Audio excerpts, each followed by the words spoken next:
Assalamualaikum warahmatullahi wabarakatuh. Selamat datang di cerita Kirana. Apa kabar? Semoga kalian semua selalu dalam keadaan sehat dan bahagia, ya. Sebelum lanjut, jangan lupa dukung kami dengan klik tombol subscribe dan komen hadir untuk absennya. Selamat menonton. Kantor Chen Jojo di lantai teratas gedung pencakar langit itu tampak seperti cerminan hidupnya. Bersih, teratur, dan mewah. Dinding kaca besar membingkai pemandangan kota Shanghai yang sibuk di bawah, tetapi Jojo tidak pernah benar-benar melihatnya. Pemandangan itu hanyalah latar belakang dari rutinitas yang monoton, diwarnai oleh angka-angka di laporan keuangan dan suara ketukan keyboard yang tiada henti. Jojo, 38 tahun, adalah arsitek dari sebuah kerajaan bisnis yang dibangun dari nol. Perusahaannya, Jojo Corp, adalah nama yang dihormati di industri teknologi, sebuah simbol dari ambisi dan ketekunan yang tak tertandingi. Namun, di balik semua kesuksesan ini, ada sebuah jurang yang menganga dalam hatinya. 7 tahun yang lalu, jurang itu bernama Xiao Qinger, istrinya.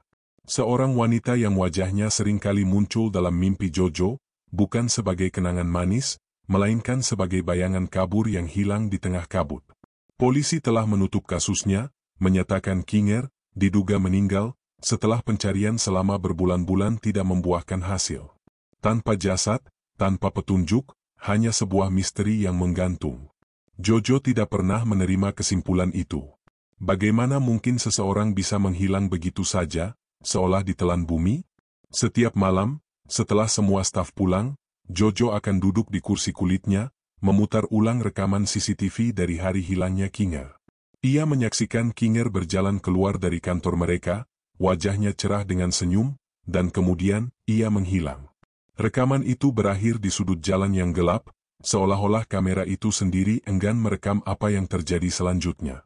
Jojo menyewa detektif swasta, menghabiskan jutaan yuan untuk mencari petunjuk baru, tetapi setiap jalan yang ia telusuri selalu berujung pada kegelapan.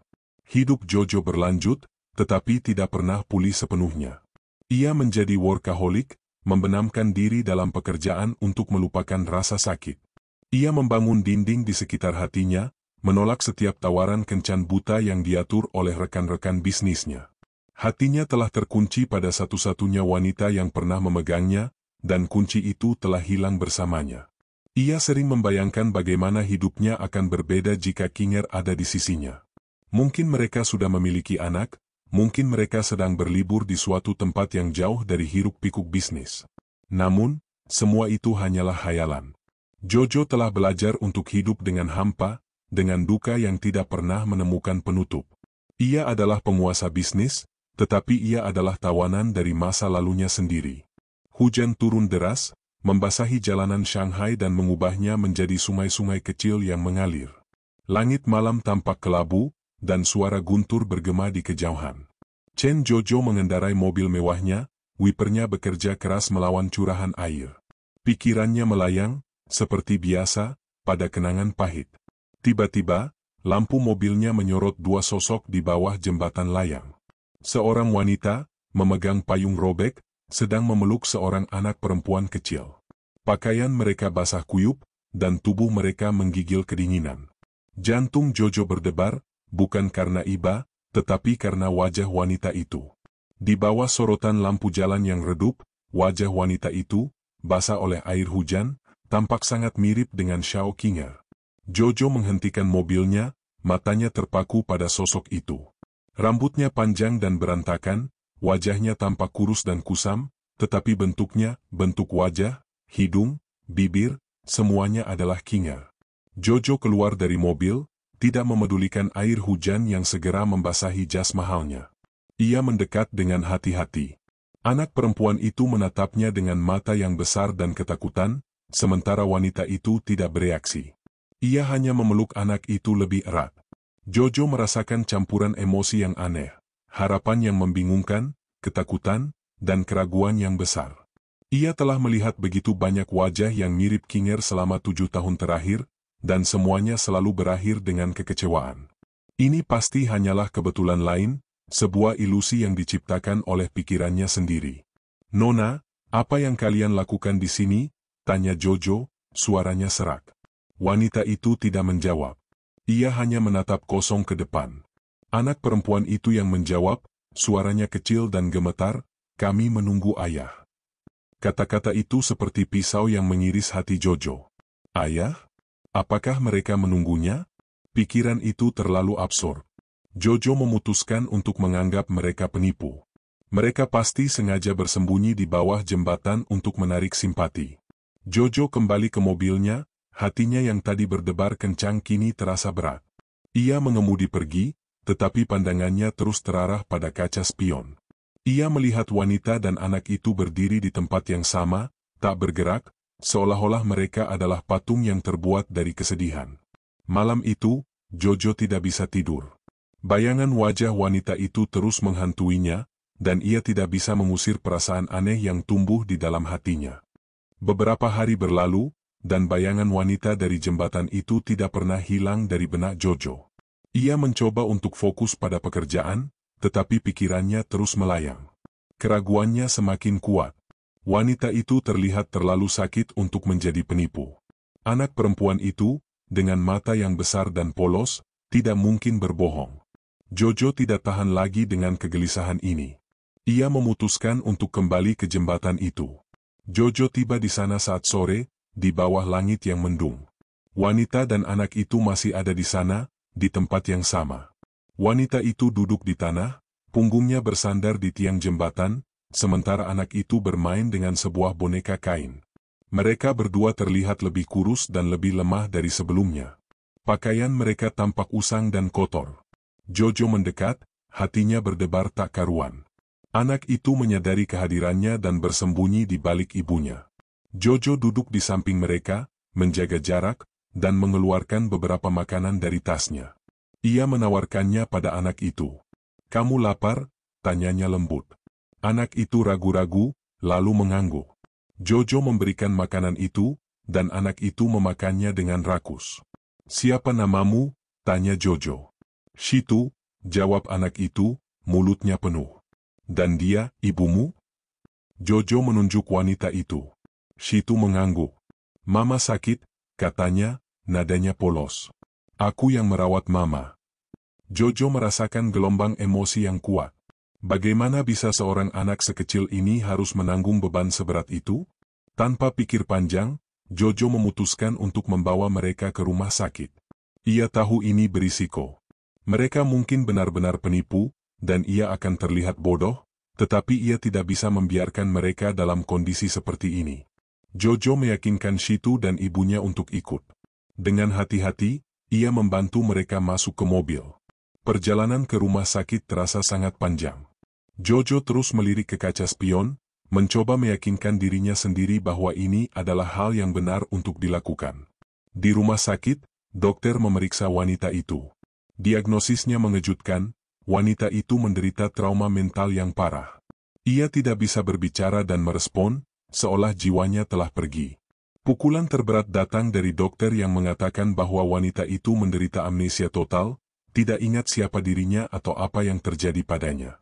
Jojo merasa bingung, sedih, dan marah. Siapa yang bisa melakukan ini padanya? Dan mengapa? Dokter menyarankan tes DNA untuk memastikan identitasnya, sebuah saran yang Jojo terima tanpa ragu. Hatinya dipenuhi oleh firasat kuat, firasat yang berkata bahwa wanita di hadapannya adalah jawaban atas 7 tahun pencariannya. Ruang tunggu laboratorium DNA terasa dingin dan sepi, seolah waktu berhenti di sana. Jojo duduk di kursi plastik yang keras, tangannya saling menggenggam erat, merasakan setiap detak jantungnya yang berdentum kencang di dada. Pikiran-pikiran berkejaran, bercampur aduk antara harapan yang membingungkan dan ketakutan yang menindas. Jika hasilnya positif, itu berarti keajaiban telah terjadi, tetapi juga berarti bahwa ia harus menghadapi kenyataan pahit tentang kondisi istrinya. Jika negatif, itu berarti ia akan kembali ke titik nol, kembali ke jurang kehampaan yang telah ia tinggali selama 7 tahun terakhir. Shitu tertidur di pangkuannya, wajahnya yang polos dan lelah menenangkan badai dalam diri Jojo, walau hanya sesaat.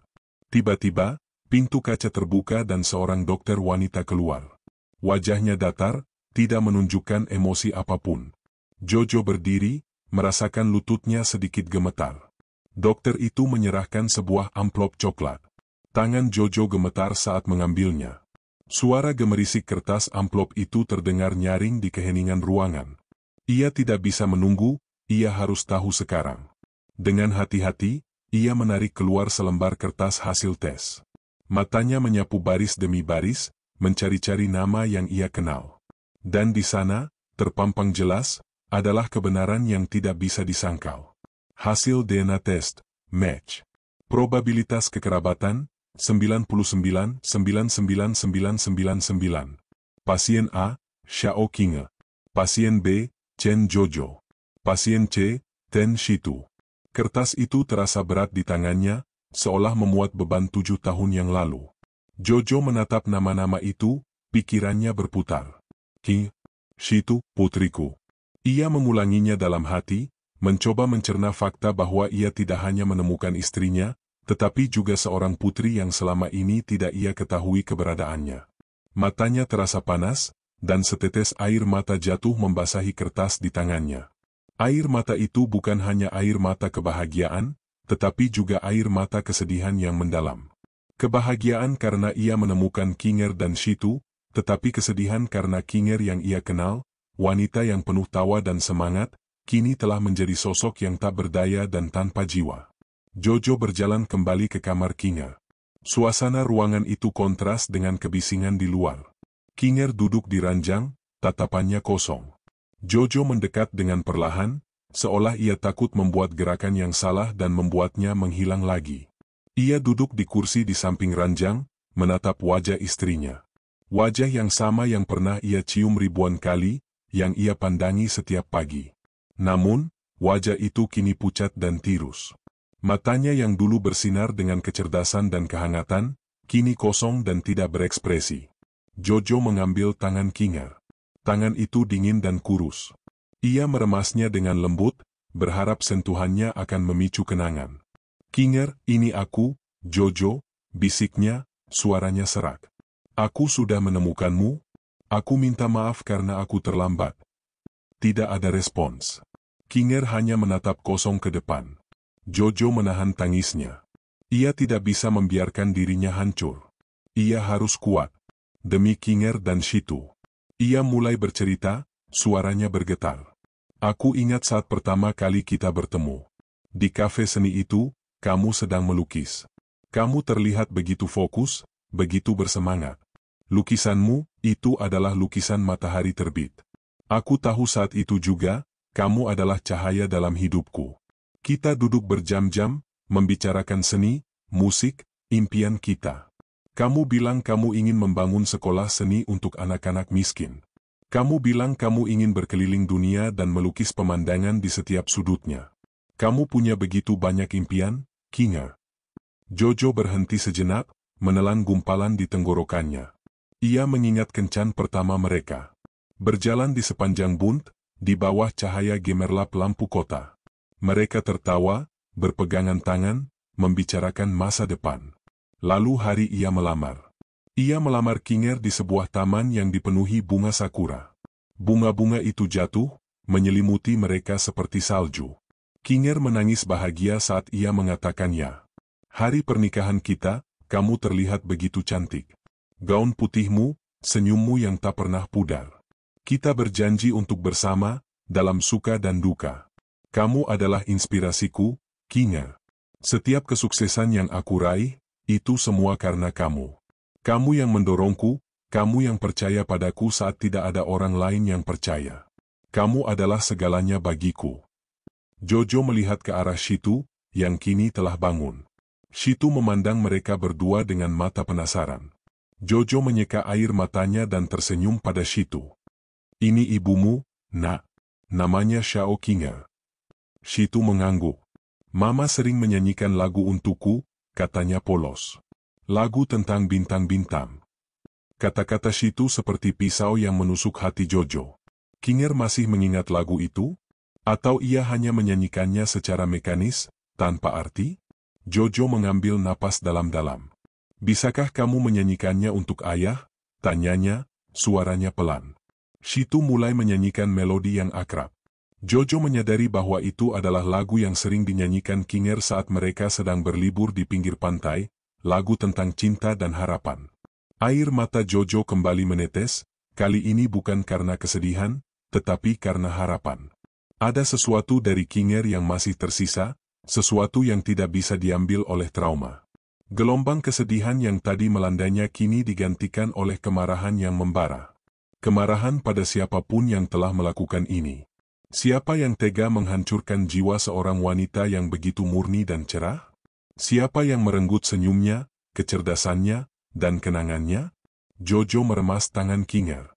Ia berjanji pada dirinya sendiri, sebuah janji yang sangat serius. Aku akan menemukan siapa yang melakukannya, Kinger. Dan aku akan membuat mereka membayar. Aku tidak akan membiarkan mereka lolos. Aku akan membalas dendam atas apa yang mereka lakukan padamu dan anak kita. Jojo menatap wajah Kinger yang kosong.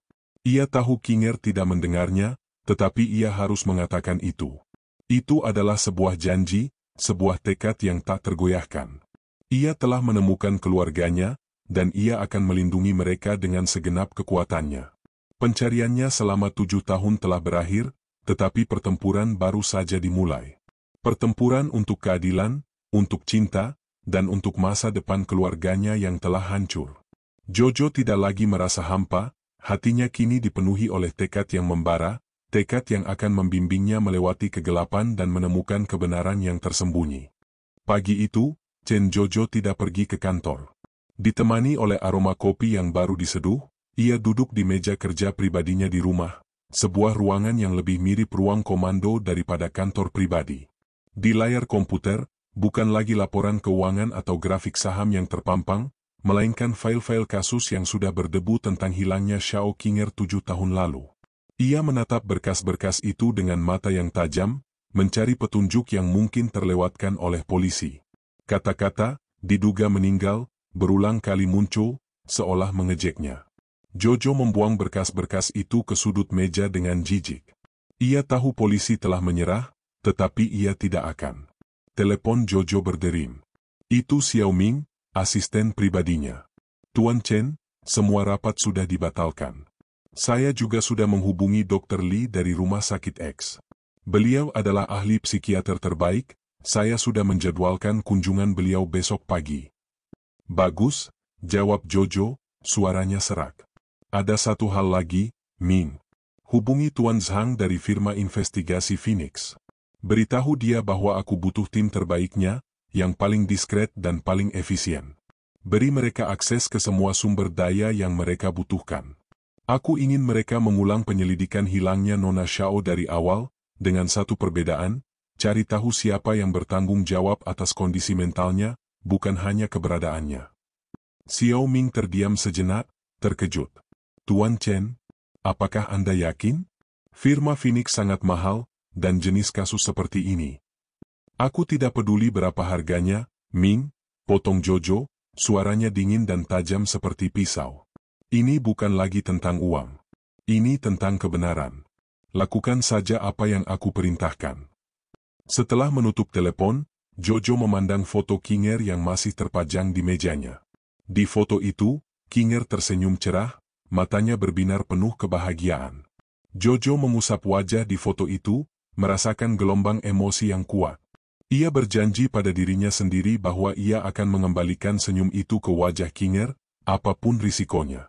Jojo memulai penyelidikan pribadinya sendiri. Ia mulai dengan menelusuri kembali setiap detail dari hari hilangnya Kinger. Ia memutar ulang rekaman CCTV di kantornya, tetapi kali ini, ia tidak hanya fokus pada Kinger. Ia fokus pada setiap orang yang berada di sekitarnya. Asisten pribadi Kinger, sekretaris, rekan kerja. Ia melihat ekspresi wajah mereka, cara mereka berinteraksi. Tidak ada yang mencurigakan. Semuanya terlihat normal. Tetapi Jojo tahu, di balik setiap senyum dan setiap percakapan, bisa jadi ada rahasia yang tersembunyi. Jojo menyadari bahwa ia tidak bisa mengandalkan ingatannya sendiri. Ia telah melewati trauma yang sama. Oleh karena itu, ia mulai membuat diagram, peta pikiran yang terperinci. Ia mencatat nama-nama, tanggal, dan peristiwa-peristiwa penting sebelum hilangnya Kinger. Ia juga memasukkan nama-nama anggota keluarganya yang selalu menentang hubungannya dengan Kinger. Kakak laki-laki Jojo, Chen Feng, adalah yang paling vokal. Feng selalu mengatakan bahwa Kinger, seorang seniman tanpa latar belakang keluarga terpandang, tidak layak untuk adiknya. Jojo juga mencatat nama-nama anggota keluarga yang lain, termasuk bibi dan pamannya, yang seringkali memberikan sindiran pedas tentang Kinger. Namun, kecurigaannya tidak hanya berhenti pada keluarganya. Jojo juga memiliki kecurigaan terhadap beberapa pesaing bisnisnya. Perusahaan Jojo Corp tumbuh sangat pesat, dan banyak yang merasa terancam. Mungkinkah salah satu dari mereka menculik Kinger untuk menjatuhkannya? Jojo tidak mengesampingkan kemungkinan apapun. Ia akan menggali setiap lubang, membuka setiap pintu, dan mencari kebenaran, tidak peduli seberapa kotor dan gelapnya itu. Beberapa hari kemudian, tim dari firma Phoenix tiba di rumah Jojo. Mereka adalah kelompok yang terdiri dari mantan agen khusus, analis data, dan ahli forensik. Jojo memberikan mereka semua data yang ia miliki, dari laporan polisi hingga rekaman CCTV. Ia menuntut laporan harian, setiap petunjuk, sekecil apapun, harus dilaporkan kepadanya. Ia tidur hanya beberapa jam setiap malam, bekerja tanpa henti, memproses informasi yang mengalir masuk. Ia adalah seorang pria yang terbiasa dengan kendali, dan ia tidak akan berhenti sampai ia mendapatkan kendali atas kebenaran. Di sela-sela kegilaannya, Jojo menemukan pelipur lara pada Shitu. Shitu adalah satu-satunya hal yang bisa membuatnya tersenyum. Ia sering menghabiskan sore hari bermain dengan Shitu di taman. Shitu adalah anak yang cerdas dan penuh rasa ingin tahu. Ia bertanya tentang segala hal, dari mengapa bunga berwarna-warni hingga mengapa bintang-bintang bersinar di malam hari. Jojo, yang dulu tidak pernah memiliki waktu untuk hal-hal seperti itu, kini menemukan dirinya dengan sabar menjawab setiap pertanyaan Shitu.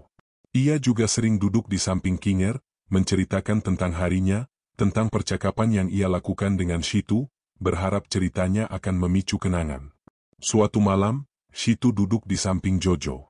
"Ayah," bisiknya, "mengapa Mama tidak berbicara?" Pertanyaan itu membuat Jojo terdiam.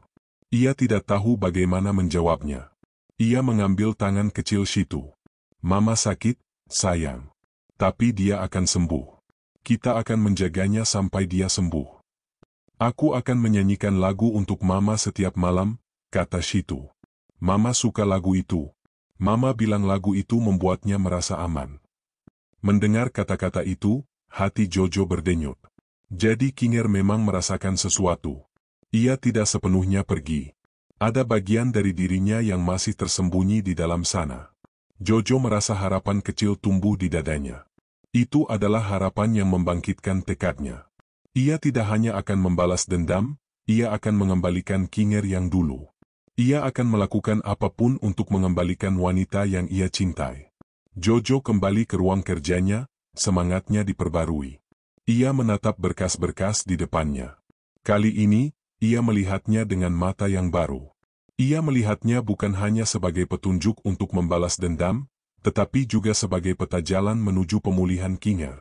Ia akan menemukan orang-orang itu, dan ia akan membuat mereka membayar.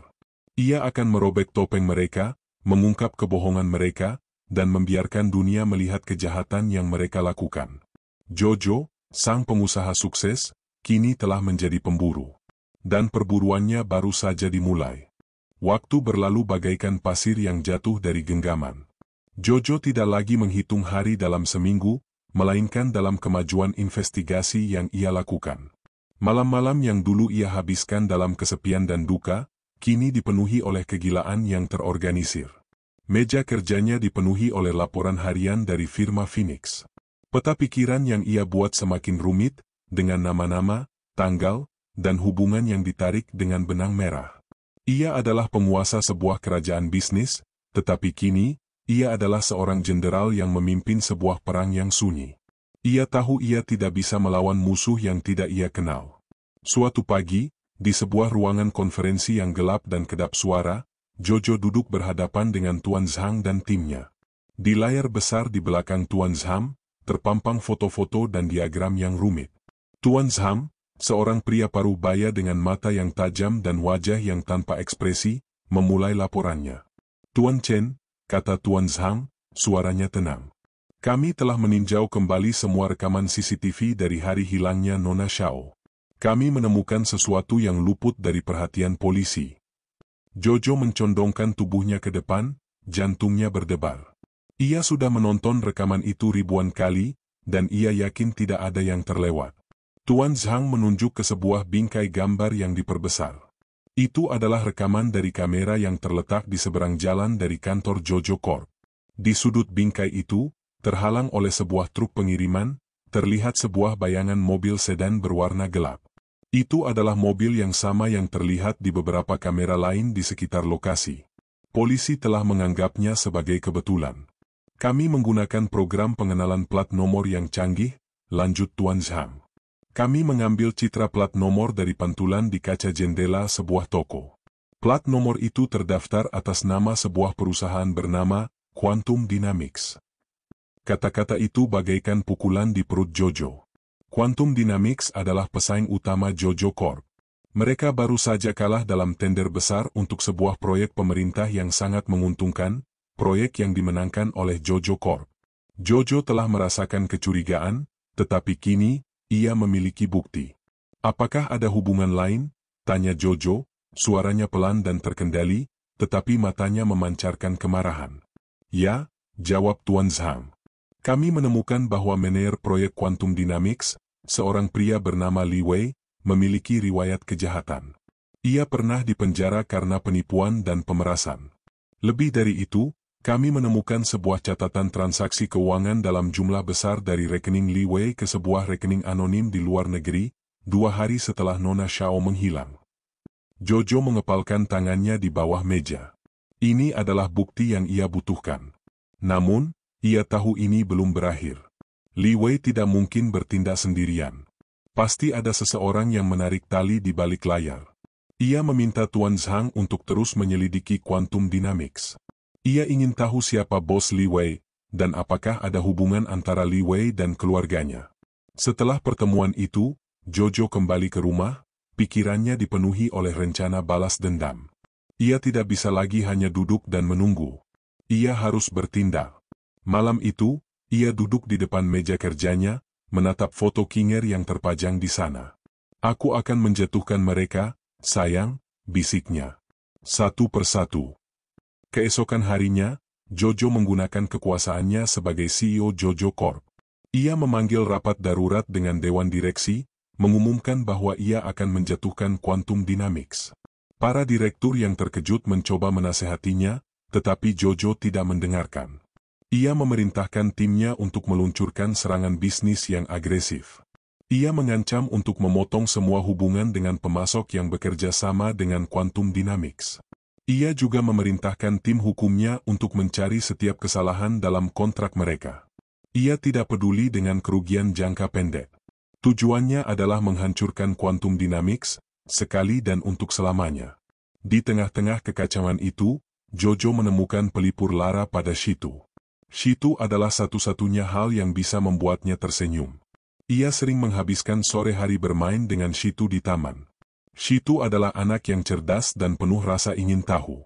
Ia bertanya tentang segala hal, dari mengapa bunga berwarna-warni hingga mengapa bintang-bintang bersinar di malam hari. Jojo, yang dulu tidak pernah memiliki waktu untuk hal-hal seperti itu, kini menemukan dirinya dengan sabar menjawab setiap pertanyaan Shitu. Ia juga sering duduk di samping Kinger, menceritakan tentang harinya, tentang percakapan yang ia lakukan dengan Shitu, berharap ceritanya akan memicu kenangan. Suatu malam, Shitu duduk di samping Jojo. Ayah, bisiknya, mengapa Mama tidak berbicara? Pertanyaan itu membuat Jojo terdiam. Ia tidak tahu bagaimana menjawabnya. Ia mengambil tangan kecil Shitu. Mama sakit, sayang. Tapi dia akan sembuh. Kita akan menjaganya sampai dia sembuh. Aku akan menyanyikan lagu untuk Mama setiap malam, kata Shitu. Mama suka lagu itu. Mama bilang lagu itu membuatnya merasa aman. Mendengar kata-kata itu, hati Jojo berdenyut. Jadi Kinger memang merasakan sesuatu. Ia tidak sepenuhnya pergi. Ada bagian dari dirinya yang masih tersembunyi di dalam sana. Jojo merasa harapan kecil tumbuh di dadanya. Itu adalah harapan yang membangkitkan tekadnya. Ia tidak hanya akan membalas dendam, ia akan mengembalikan Kinger yang dulu. Ia akan melakukan apapun untuk mengembalikan wanita yang ia cintai. 1 minggu kemudian, Jojo mendapat panggilan telepon dari Tuan Zhang. Suara Tuan Zhang terdengar tegang. Tuan Chen, kami telah mendapatkan informasi baru. Ini tentang kakak laki-laki Anda, Chen Feng. Jojo merasakan gelombang adrenalin membanjiri dirinya. Ia telah mencurigai kakaknya, tetapi ia tidak pernah punya bukti. Kami menemukan bahwa Chen Feng, melalui beberapa perusahaan cangkang, adalah investor utama di Quantum Dynamics. Ia adalah investor rahasia yang mengalirkan dana ke perusahaan itu selama bertahun-tahun. Kami juga menemukan bahwa ia adalah pemilik rekening anonim di luar negeri yang menerima uang dari Li Wei, kata Tuan Zhang. Kami yakin ia adalah orang yang menarik tali. Dunia Jojo runtuh. Ia tidak hanya menghadapi musuh bisnis, tetapi juga pengkhianatan dari darah dagingnya sendiri. Kemarahan Jojo mencapai puncaknya. Ia tidak bisa menahan diri lagi. Ia harus menghadapi kakaknya. Jojo tidak repot-repot menyewa detektif. Ia mengemudi sendiri ke rumah kakaknya. Malam itu, saat ia tiba, rumah itu sepi. Kakaknya sedang duduk di ruang kerjanya, minum anggur. Jojo berjalan masuk tanpa mengetuk. Feng mengangkat kepalanya, terkejut melihat adiknya. Jojo, katanya, suaranya bingung. Ada apa? Kau terlihat seperti pembunuh. Aku tidak jauh dari itu, Feng, jawab Jojo, suaranya dingin dan tanpa emosi. Aku tahu apa yang kau lakukan. Aku tahu kau adalah investor di Quantum Dynamics. Aku tahu kau yang menculik Kinger. Mengapa, Feng? Mengapa? Wajah Feng memucat. Ia mencoba tersenyum, tetapi senyum itu tidak mencapai matanya. Jojo, kau gila. Kau menghabiskan waktumu untuk mencari hantu. Kinger sudah. Jangan sebut namanya, teriak Jojo, suaranya menggelegar. Aku punya bukti, Feng. Rekaman CCTV. Plat nomor. Transaksi ban. Semuanya mengarah padamu. Kebenaran, seperti racun yang merusak perlahan, mulai merasuk ke dalam setiap aspek kehidupan Jojo. Setelah konfrontasi dengan Feng, kemarahan yang membara di dada Jojo berubah menjadi rencana yang dingin dan kalkulatif. Ia adalah seorang pengusaha ulung, dan ia akan menggunakan semua keahliannya untuk menghancurkan saudaranya sendiri. Pertempuran yang ia mulai di ruang kerja, kini ia bawa ke medan perang yang lebih besar. Pasar saham, ruang rapat dewan direksi, dan halaman depan surat kabar. Jojo tidak lagi peduli dengan reputasinya. Satu-satunya tujuannya adalah memastikan Feng kehilangan segalanya, sama seperti ia kehilangan Kinger. Setiap pagi, Jojo Corp melancarkan serangan baru. Tim hukumnya, yang dipimpin oleh seorang pengacara yang kejam dan tak kenal ampun, menemukan celah dalam setiap kontrak yang pernah ditandatangani Quantum Dynamics. Mereka mengajukan gugatan demi gugatan, menuduh mereka melakukan pelanggaran dan penipuan. Tim keuangan Jojo Corp memanipulasi pasar saham, menciptakan rumor tentang kebangkrutan Quantum Dynamics. Investor mulai panik, saham-saham jatuh bebas, dan kerugian finansial Quantum Dynamics melonjak tajam. Feng mencoba melawan, tetapi ia seperti seekor ikan yang mencoba berenang melawan badai. Ia tidak memiliki sumber daya atau kekuatan untuk menahan serangan yang begitu terorganisir dan brutal. Jojo juga menggunakan kekuatan media. Ia menyebarkan berita tentang dugaan kecurangan Quantum Dynamics di media sosial dan portal berita. Dalam beberapa hari, nama Quantum Dynamics menjadi sinonim dengan skandal dan kegagalan. Klien-klien mereka membatalkan kontrak, dan pemasok-pemasok mereka memutus hubungan. Jojo duduk di rumahnya, menyaksikan kehancuran yang ia ciptakan dari jauh. Ia merasa kosong, bukan karena ia tidak puas, tetapi karena ia menyadari bahwa balas dendam tidak akan pernah bisa mengisi lubang di hatinya. Di tengah-tengah badai ini, keseimbangan dalam hidup Jojo tetap ditemukan pada Kinger dan Shitu. Dr. Lee, seorang psikiater wanita yang sabar dan bijaksana, memulai sesi terapi dengan Kinger. Progresnya sangat lambat, nyaris tak terlihat. Namun, bagi Jojo, setiap pergerakan kecil adalah sebuah kemenangan. Dr. Lee menggunakan terapi musik, memainkan melodi yang lembut dan menenangkan. Ia juga meminta Jojo dan Shitu untuk sering berbicara dengan Kinger, menceritakan hal-hal kecil, kenangan-kenangan manis, berharap percakapan itu akan memicu sesuatu. Shitu adalah sumber harapan terbesar. Setiap sore, ia akan duduk di samping ibunya, memegangi tangannya, dan berbicara tentang hari-harinya di sekolah. "Mama, aku belajar melukis hari ini. Warnanya merah, seperti stroberi favorit Mama," kata Shitu dengan ceria. Kinger tidak bereaksi, tetapi Jojo melihat sesuatu di matanya. Sesuatu yang samar-samar, seperti sebuah bayangan yang mencoba muncul dari kegelapan. Suatu malam, Shitu menyanyikan lagu yang sama yang ia nyanyikan di bawah jembatan layang. Jojo duduk di samping Kinger, menatap wajahnya. Tiba-tiba, mata Kinger yang kosong tampak bergerak, menatap Shitu. Tangannya, yang biasanya diam, terangkat dengan sangat lambat dan menyentuh pipi Shitu. Shitu berhenti bernyanyi, matanya melebar karena terkejut. Jojo juga terkejut. Itu adalah gerakan yang disengaja, sebuah reaksi nyata. Jojo merasakan air matanya mengalir, bukan karena sedih, tetapi karena harapan yang membuncah. Di sisi lain, kehidupan Feng mulai runtuh. Ia kehilangan segalanya. Rumah mewahnya disita, mobilnya ditarik, dan rekeningnya dibekukan. Rekan-rekan bisnis yang dulu menjilatnya kini menghindarinya, bahkan di jalanan. Feng mencoba menghubungi Jojo berkali-kali, tetapi Jojo tidak pernah menjawab. Jojo ingin Feng merasakan penderitaan yang sama yang ia rasakan, terisolasi, tidak berdaya, dan sendirian. Puncaknya terjadi ketika Feng datang ke rumah Jojo, memohon untuk bertemu. Ia berdiri di luar gerbang, pakaiannya lusuh, wajahnya kusam, dan matanya dipenuhi keputusasaan. Jojo menyuruh satpam untuk membiarkannya masuk, dan ia menunggu Feng di halaman belakang, di dekat kolam renang, tempat mereka dulu sering bermain sebagai anak-anak. Feng tampak hancur. Ia adalah bayangan dari dirinya yang dulu. "Jojo, aku kehilangan semuanya," bisik Feng, suaranya serak. "Aku kehilangan uang, reputasi, semua. Kau puas?" Jojo menatapnya, matanya dingin dan kosong. "Belum," jawabnya, suaranya pelan, tetapi setiap kata terasa seperti es. "Aku tidak akan puas sampai kau tahu mengapa aku melakukan ini." Feng mengangkat kepalanya, bingung. "Mengapa? Bukankah ini karena kau marah?" "Kemarahan adalah emosi yang cepat pudar, Feng," kata Jojo. "Yang aku rasakan sekarang adalah kebenaran. Aku melakukan ini untuk mendapatkan pengakuan.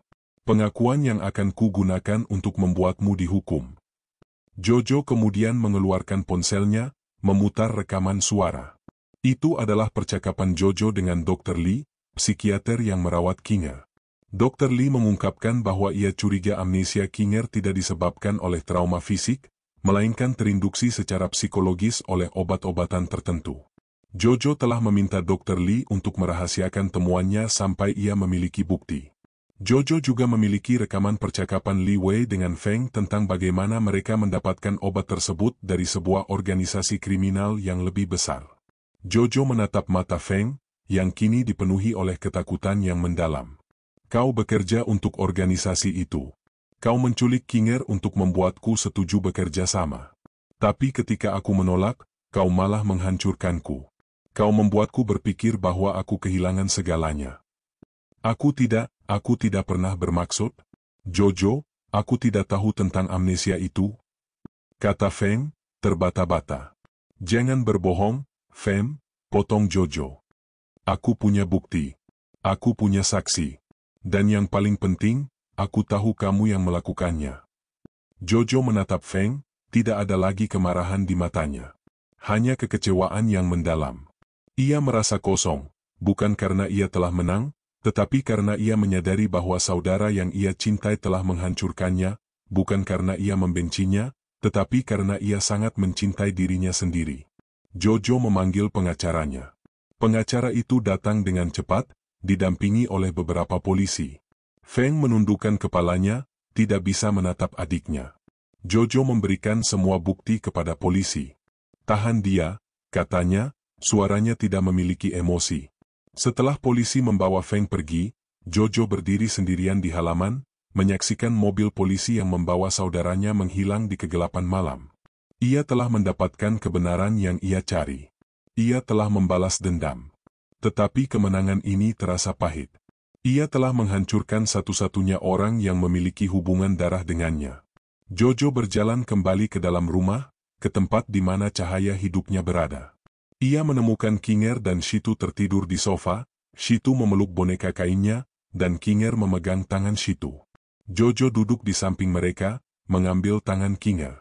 Tangan itu terasa hangat. Jojo melihat wajah Kinger yang damai, wajah yang ia impikan selama 7 tahun. Ia menyadari bahwa kemenangan sejatinya bukanlah balas dendam, tetapi pemulihan. Tujuannya kini adalah memulihkan Kinger, dan membangun kembali keluarganya yang telah hancur. Namun, Jojo tahu bahwa pertempuran belum berakhir.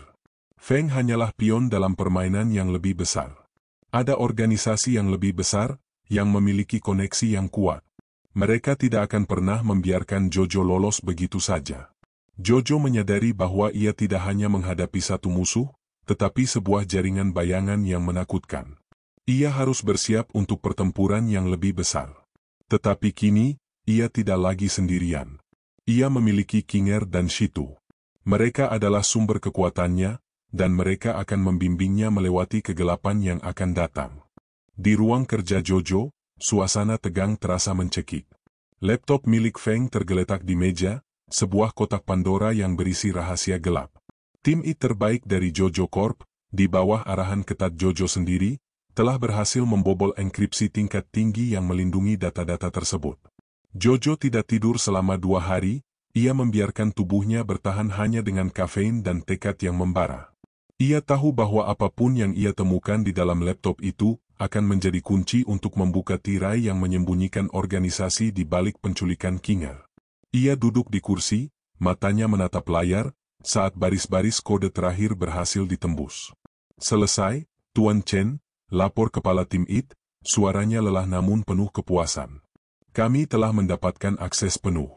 Ada sebuah folder tersembunyi dengan nama sandi, Proyek Pandora. Jantung Jojo berdebar kencang. Pandora.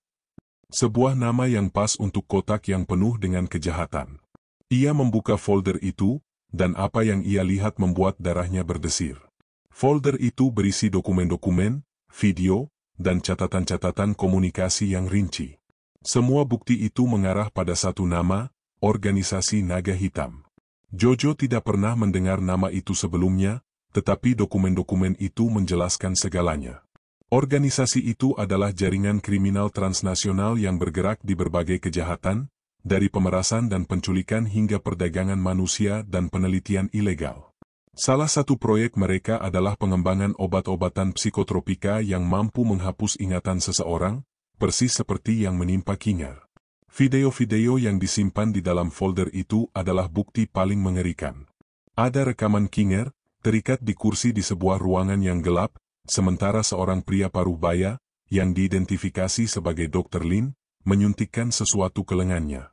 Di video lain, Jojo melihat Kinger berteriak, air matanya mengalir deras, saat ia mencoba melawan, tetapi tubuhnya tidak berdaya. Ia melihat bayangan yang menyiksanya, yang menyuntikkan obat-obatan, yang menghapus ingatannya sedikit demi sedikit.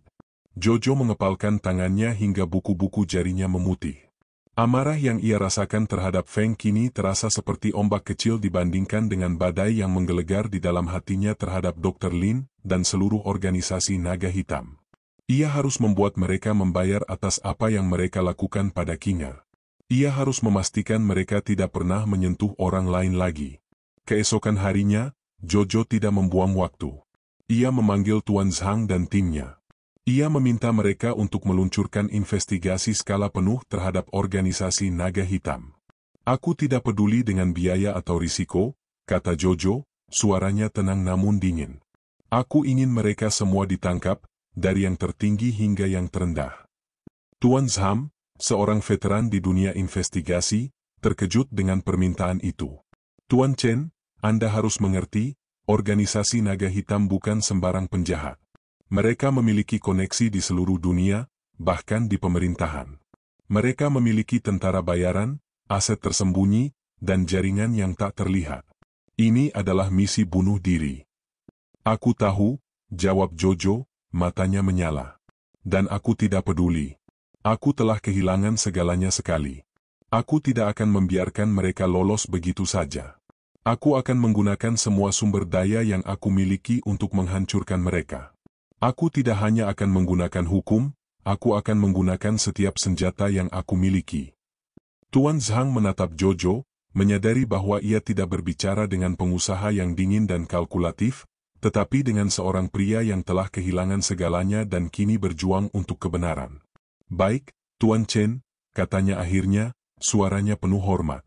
Kami akan memulai investigasi. Jojo juga mulai mengambil tindakan sendiri. Ia menggunakan koneksinya di dunia bisnis untuk mengidentifikasi perusahaan-perusahaan cangkang yang digunakan organisasi naga hitam untuk mencuci uang. Ia membocorkan informasi ini ke media, menciptakan skandal yang menjatuhkan saham-saham mereka. Ia juga menghubungi kenalan-kenalannya di pemerintahan, memberikan mereka informasi rahasia tentang korupsi dan kejahatan yang dilakukan oleh organisasi itu. Ia adalah seorang pria yang terbiasa dengan kekuasaan, dan ia menggunakan kekuasaannya untuk menjatuhkan musuhnya. Namun, organisasi naga hitam tidak tinggal diam. Mereka mulai mengirimkan ancaman. Jojo menerima pesan-pesan anonim yang berisi foto-foto Kinger dan Shitu. Kami tahu di mana mereka tinggal, kata pesan itu. Jika kau tidak berhenti, kami akan mengambil mereka kembali. Kali ini, tidak akan ada jejak. Jojo merasakan ketakutan yang dingin merayap di punggungnya. Ia segera menghubungi tim keamanan pribadinya, menempatkan penjaga bersenjata di sekitar rumahnya. Ia memasang kamera-kamera pengawas di setiap sudut, dan ia membawa Shitu dan Kinger ke sebuah rumah aman rahasia. Ia tidak lagi peduli dengan bisnisnya, dengan reputasinya, dengan segalanya. Satu-satunya prioritasnya adalah melindungi keluarganya. Meskipun dalam bahaya, Jojo tidak pernah menyerah. Ia terus bekerja tanpa henti, memproses informasi yang mengalir masuk dari timnya. Ia menemukan sebuah nama, Xiao Weijian, seorang pria yang adalah kepala organisasi naga hitam. Ia menemukan bahwa Xiao Weijian adalah seorang mantan perwira militer yang pernah bekerja di bidang intelijen. Ia memiliki koneksi yang kuat di seluruh dunia, dan ia tidak memiliki ampun terhadap musuh-musuhnya. Sementara Jojo sibuk dengan peperangannya, cahaya dalam hidupnya terus bersinar. Dr. Lee, psikiater yang merawat Kinger, mulai melihat progres yang nyata. Suatu pagi, saat Jojo duduk di samping Kinger, ia melihat Kinger memegang sebuah pensil. Tangan yang dulu gemetar dan tidak berdaya kini menggambar garis-garis yang lambat dan ragu-ragu di atas kertas. Jojo menatapnya, air matanya mengalir. Ia mengenali gaya menggambar itu. Itu adalah gaya yang sama yang Kinger miliki saat mereka bertemu di kafe seni bertahun-tahun yang lalu. Kinger, dengan tatapan yang masih kosong, menggambar sebuah matahari terbit. Jojo mengambil tangannya, air matanya jatuh membasahi kertas. Ia merasakan sebuah harapan yang membuncah di dalam hatinya. Bagian dari Kinger yang dulu, jiwanya, masih ada di sana. Kinger, bisik Jojo, suaranya bergetar. Kamu ingat lukisan ini? Kinger tidak merespon, tetapi Jojo merasakan tangannya bergerak, menekan pensil dengan lebih kuat. Jojo merasa seperti ia melihat secercah cahaya di dalam kegelapan. Ia menyadari bahwa ia tidak hanya berjuang untuk membalas dendam, tetapi untuk mengembalikan kehidupan yang telah direnggut. Ia harus berjuang, tidak hanya untuk dirinya sendiri, tetapi untuk Kinger, untuk Shitu, dan untuk kebahagiaan yang telah mereka curi. Di tengah-tengah semua itu, Jojo harus menghadapi tantangan yang lebih besar. Ia menyadari bahwa ia tidak bisa melawan organisasi naga hitam sendirian. Ia membutuhkan lebih dari sekadar tim investigasi dan koneksi di pemerintahan. Ia membutuhkan seorang sekutu yang kuat. Seseorang yang tahu bagaimana menghadapi musuh yang tak terlihat. Ia memikirkan semua orang yang ia kenal, dan ia menemukan satu nama yang bisa membantunya, Zhongshan, seorang mantan kepala kepolisian yang kini telah pensiun dan menjadi seorang konsultan keamanan. Zhongshan adalah seorang pria yang dikenal karena integritasnya yang tak tergoyahkan dan keahliannya yang luar biasa dalam melacak kejahatan. Jojo telah berinteraksi dengannya beberapa kali di masa lalu, dan ia tahu Zhongshan adalah satu-satunya orang yang bisa membantunya. Jojo menghubungi Zhongshan, memintanya untuk bertemu di sebuah lokasi yang aman. Zhongshan, yang awalnya ragu, akhirnya setuju untuk bertemu. Jojo menceritakan segalanya, dari hilangnya Kinger hingga penemuan organisasi naga hitam. Ia menunjukkan semua bukti yang ia miliki, dari rekaman video hingga laporan investigasi. Zhongshan mendengarkan dengan seksama, matanya yang tajam mengamati setiap detail. Setelah Jojo selesai, Zhongshan menatapnya, wajahnya tanpa emosi. "Tuan Chen," katanya, suaranya tenang dan tegas. "Anda telah membuat musuh yang sangat kuat. Organisasi Naga Hitam adalah salah satu jaringan kriminal paling berbahaya di Asia. Mereka tidak akan pernah membiarkan Anda lolos begitu saja." "Aku tahu," jawab Jojo. "Itulah mengapa aku datang padamu. Aku butuh bantuanmu." Zhongshan terdiam sejenak. "Aku tidak bisa membantumu, Tuan Chen," jawabnya akhirnya. "Aku sudah pensiun. Aku tidak ingin terlibat dalam hal-hal seperti ini lagi." Jojo merasakan harapan yang ia miliki runtuh. Ia tidak bisa menyerah. "Zhongshan," katanya, suaranya memohon. "Organisasi ini merenggut istri dan anakku. Mereka menghancurkan hidupku. Aku hanya ingin membalas dendam." Zhongshan menggelengkan kepalanya. "Balas dendam tidak akan pernah membawamu kemana-mana, Tuan Chen. Hanya kebenaran yang bisa membebaskanmu." Jojo menatapnya, bingung. "Kebenaran apa lagi? Aku sudah tahu semuanya." Zhongshan menatap Jojo, matanya yang tua dipenuhi oleh kebijaksanaan. "Tuan Chen, Anda hanya melihat permukaan. Anda melihat jaring laba-laba, tetapi Anda tidak melihat laba-laba itu sendiri." Kata-kata itu membuat Jojo terdiam. Ia memikirkan kembali semua yang telah ia lalui, semua bukti yang ia kumpulkan. Ia menyadari bahwa ia hanya memiliki potongan-potongan dari sebuah teka-teki. Ia tidak memiliki gambaran besarnya. Ia memiliki nama-nama, lokasi-lokasi, tetapi ia tidak tahu siapa yang menarik tali. Ia tidak tahu siapa wajah di balik tirai besi. Zhongshan bangkit, menatap Jojo. "Jika Anda benar-benar ingin menemukan kebenaran, Anda harus melakukan apa yang saya katakan." Jojo mengangguk. "Dengarkan baik-baik. Ada satu nama lagi yang Anda butuhkan. Seseorang yang tahu segalanya tentang organisasi Naga Hitam. Nama sandinya adalah Phoenix." Jojo terkejut. "Phoenix?" Itu adalah nama firma investigasi yang ia sewa. Ia menatap Zhongshan, tidak mengerti. "Tuan Zhang?" tanyanya. Zhongshan menggelengkan kepalanya. "Tuan Zhang hanyalah pion. Ada seorang pemimpin di belakangnya. Seseorang yang tidak pernah muncul di permukaan. Seseorang yang memiliki nama sandi yang sama dengan firmanya. Anda harus menemukan Phoenix yang sebenarnya." Kata-kata itu membuat Jojo terdiam. Ia merasa seolah ia telah melangkah ke dalam dunia yang lebih gelap, yang lebih berbahaya daripada apapun yang pernah ia bayangkan. Ia menyadari bahwa ia tidak hanya berhadapan dengan musuh-musuh yang terlihat, tetapi juga dengan bayangan-bayangan yang tak terlihat, yang mengintai di setiap sudut. Perjuangannya baru saja dimulai, dan ia tahu ia tidak bisa mundur. Ia harus menemukan Phoenix yang sebenarnya. Ia harus menemukan kebenaran. Dan ia harus memastikan bahwa ia akan keluar dari kegelapan ini hidup-hidup, bersama keluarganya. Malam yang panjang telah berakhir, namun di kepala Jojo, pertarungan baru saja dimulai. Kata-kata Zhongshan terus berputar di benaknya, "Anda harus menemukan Phoenix yang sebenarnya." Ia memandang Tuan Zhang, pria yang selama ini ia percaya, dan menyadari bahwa ia telah menjadi pion dalam permainan yang lebih besar. Jojo tidak merasakan kemarahan, hanya kekecewaan yang mendalam. Ia merasa bodoh, begitu mudahnya ia percaya pada ilusi. Pagi itu, Jojo memanggil Tuan Zhang ke kantor pribadinya di rumah. Tuan Zhang datang dengan wajah tanpa emosi seperti biasa, tetapi Jojo bisa melihat keraguan di matanya. "Tuan Chen, ada yang bisa saya bantu?" tanyanya. Jojo menatapnya, matanya tajam. "Siapa kamu, Tuan Zhang?" tanyanya, suaranya tenang. "Dan di mana Phoenix yang sebenarnya?"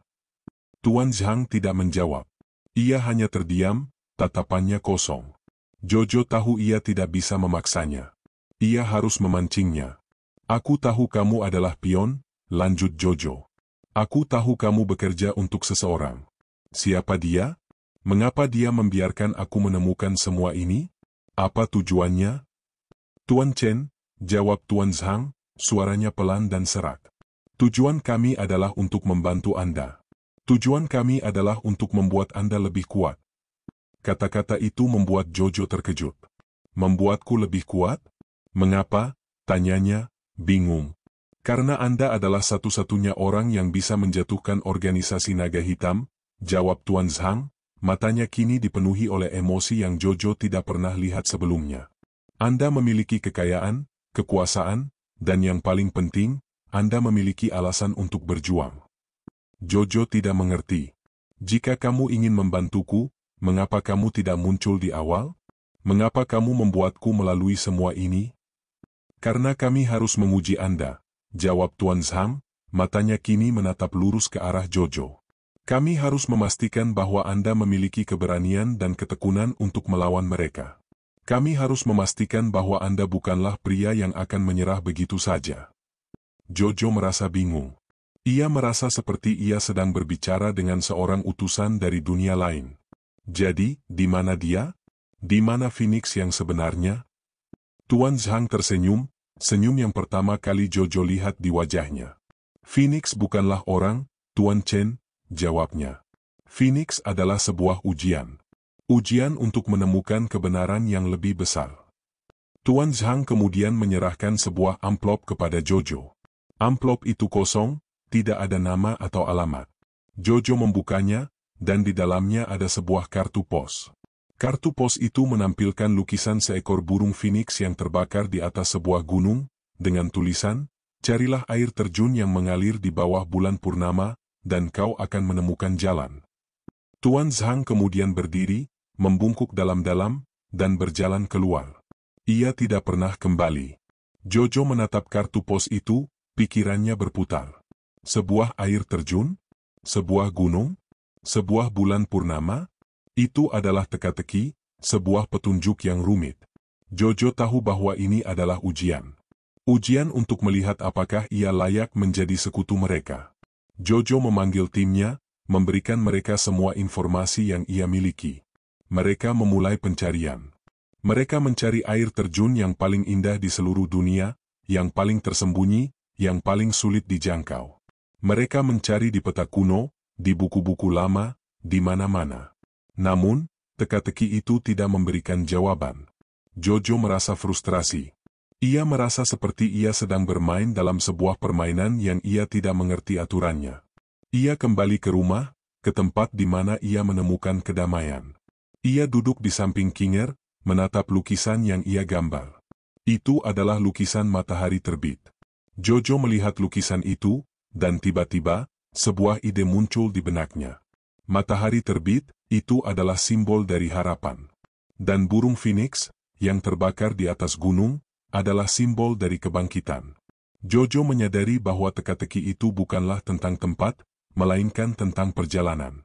Perjalanan untuk menemukan harapan dan kebangkitan di dalam dirinya sendiri. Jojo tidak lagi mencari air terjun di dunia nyata. Ia mencari air terjun di dalam dirinya sendiri. Ia mulai menghabiskan lebih banyak waktu dengan Kinger dan Shitu, dan ia menemukan bahwa ia mulai melihat dunia dari sudut pandang yang berbeda. Ia mulai melihat keindahan dalam hal-hal kecil, dalam tawa Shitu, dalam senyum Kinger yang samar-samar. Ia menyadari bahwa ia telah menemukan kebenaran yang ia cari. Kebenaran bahwa kebahagiaan bukanlah tentang kekuasaan atau balas dendam, tetapi tentang cinta dan harapan. Suatu malam, Jojo duduk di teras, menatap bulan purnama. Ia memegang tangan Kinger. Ia merasakan tangannya bergerak, menekan tangannya dengan lembut. Jojo merasakan hatinya berdebar. Ia memandang Kinger, dan ia melihat sesuatu di matanya. Sesuatu yang samar-samar, seperti sebuah bayangan yang mencoba keluar dari kegelapan. "Kinger," bisik Jojo. Aku akan menemukan Phoenix itu. Aku akan melakukan apapun untuk mengembalikan ingatanmu." Kinger tidak merespon, tetapi Jojo merasakan tangannya menekan tangannya dengan lebih kuat. Jojo merasa seperti ia melihat secercah cahaya di dalam kegelapan. Ia menyadari bahwa ia tidak hanya berjuang untuk membalas dendam, tetapi untuk mengembalikan kehidupan yang telah direnggut. Ia harus berjuang, tidak hanya untuk dirinya sendiri, tetapi untuk Kinger, untuk Shitu, dan untuk kebahagiaan yang telah mereka curi. Tiba-tiba, suara langkah kaki terdengar di belakangnya. Jojo berbalik, dan ia melihat seorang pria yang berdiri di kegelapan. Pria itu memakai jas hitam dan topeng perak yang menutupi wajahnya. Jojo merasakan adrenalin mengalir di pembuluh darahnya. Ia tahu ini adalah musuh. Tuan Chen, kata pria itu, suaranya tenang dan dingin. Anda telah melewati ujian. Anda telah menemukan kebenaran yang lebih besar. Sekarang, Anda harus menghadapi konsekuensi. Pria itu kemudian mengeluarkan sebuah pistol, mengarahkannya ke kepala Kinger. Jojo merasakan jantungnya berhenti berdetak. Ia tidak bisa bergerak. Ia tidak bisa berpikir. Ia merasa seperti ia berada di tengah-tengah mimpi buruk yang paling mengerikan. Siapa kamu? Bisik Jojo, suaranya serak. Aku adalah bayangan, Tuan Chen, jawab pria itu. Aku adalah perwujudan dari organisasi Naga Hitam. Aku datang untuk menyelesaikan apa yang telah dimulai. Jojo merasakan kemarahan yang membara. Kau tidak akan pernah bisa menyentuhnya, gertaknya. Pria itu tertawa. Oh, Tuan Chen, katanya. Anda sangat naif. Saya bisa melakukan apapun yang saya inginkan. Saya akan mengambil istri Anda, dan saya akan menghancurkan Anda. Tiba-tiba, Jojo melihat bayangan lain di kegelapan. Bayangan itu bergerak dengan sangat cepat, seperti sebuah kilat. Pria itu berbalik, dan ia melihat bayangan itu. Ia mengangkat pistolnya, tetapi terlalu terlambat. Bayangan itu menembak, dan pria itu jatuh ke tanah, pistolnya jatuh dari tangannya. Jojo terkejut. Ia tidak tahu apa yang terjadi. Ia melihat bayangan itu, dan ia melihat wajah yang ia tidak pernah lupakan. Itu adalah wajah Zhongshan. Jojo menatapnya, bingung. Zhongshan? Tanyanya. Zhongshan mengangguk. Saya adalah Phoenix yang sebenarnya, Tuan Chen, katanya, suaranya tenang dan tegas. Tuan Zhang hanyalah umpan. Kami harus memastikan bahwa Anda tidak hanya cerdas, tetapi juga memiliki hati yang benar. Anda telah membuktikan bahwa Anda layak. Zhongshan kemudian menunjuk ke arah Kinger. Lihat, Tuan Chen. Kebenaran tidak akan pernah hilang. Ia hanya menunggu saat yang tepat untuk muncul. Jojo menoleh, dan ia melihat Kinger. Kinger kini menatapnya, matanya tidak lagi kosong. Ia menatap Jojo, dan ia tersenyum.